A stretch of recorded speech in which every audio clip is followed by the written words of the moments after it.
Абай облысының өңірлік коммуникациялар қызметінде әскери міндеттілердің әскери даярлығы туралы мәліметтер тақырыбында баспасөз конференциясы өтті.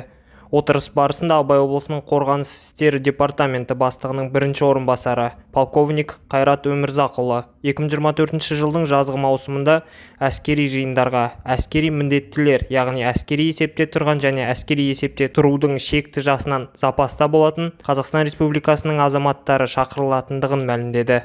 2024 жылы Абай облысы бойынша 618 әскери міндетті жиынға шақырылады. Оның ішінде 114 офицер, 154 сержант, 350 сарбаз.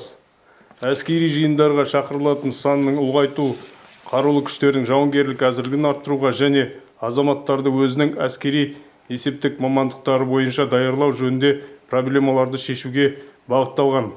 Жиындар 2024 жылдың жазында 30 күн мерзімінде, яғни 18 шілдеден 16 тамыз аралығында өтеді. Әскери жиындарға дайындау, қайта дайындау бойынша запастағы офицерлер, сержанттардың бірінші санатынан офицерлер 50 жасқа дейін, сержанттар мен солдаттар 40 жасқа дейін, денсаулығы бойынша жарамды, әскери қызметті өткерген, моральдық және іскерлік қасиеттері бойынша Қазақстан Республикасының азаматтары шақырылатын болады. Әскери жиындар барысында шақырылған азаматтар жұмыс орнынан босатылып, жұмыс ақысы қызмет өткерілген уақыт аралығында төленетін болады.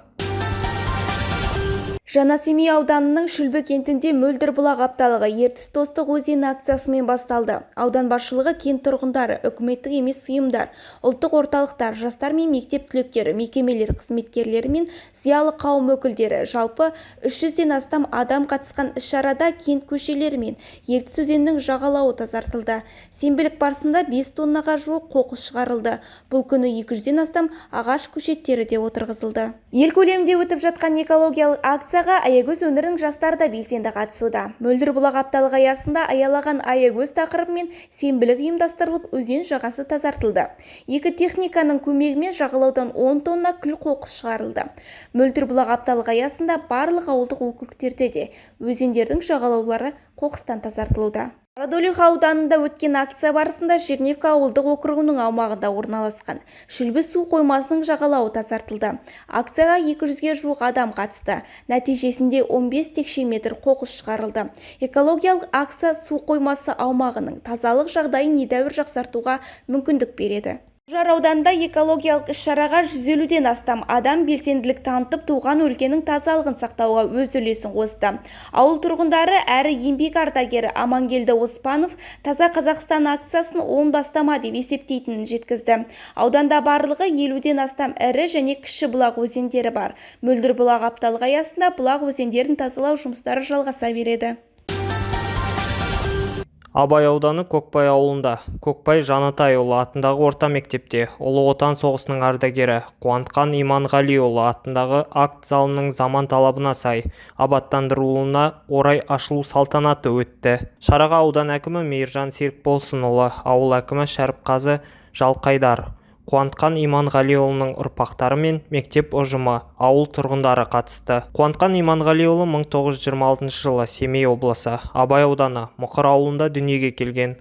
Ұлы Отан соғысының ардагері, Майдан даласындағы ерлігі үшін бірінші дәрежелі Ұлы Отан соғысы орденімен, ерен еңбегі үшін еңбек ері және тың жерлерді игергені үшін медальдарының иегері. Салтанатты жиында ауыл әкімі Шәріпқазы Санбайұлы мен мектеп директоры Жарқын Тұрсынғалиұлы құттықтау сөз сөйлеп, концерттік бағдарламалар ұйымдастырылды. Бүгінде Мақаншы ауданында әлеуметтік инфрақұрылымды қалпына келтіру, қайта жаңғырту жұмыстары қарқынды жүргізілуде. Соның ішінде әсіресе денсаулық сақтау саласына бірінші кезекте баса назар аударылуда. Жуырда жаңадан тағайындалған аудан әкімінің орынбасары Олжас Соғымбай Мақаншы ауданындағы медициналық мекемелерді аралап, мамандармен тілдесіп, тұрғындарға қызмет көрсету сапасымен танысып қайтты. Бүгінгі таңда Мақаншы ауданының құрамында 1 диагностикалық клиника, 9 дәрігерлік амбулатория, 2 акушерлік фельдшерлік пункт, 6 медициналық пункт кіретін 100 орындық үлкен орталық ауруханада 462 медицина қызметкері еңбек етеді. Мамандар ресми түрде тіркелген 23.868 адамға қызмет көрсетуде. Биыл сондай-ақ ауылдық денсаулық сақтауды жаңғырту ұлттық жобасы аясында 8 ауылда медициналық нысандар бой көтермек. Денсаулық сақтау саласында жоспарланып отырған істер аз емес. Бұйырса, биыл аудандық аурухана толықтай күрделі жөндеуден өткізіліп, қайта жаңғыртылмақ, деді аудан әкімінің орынбасары.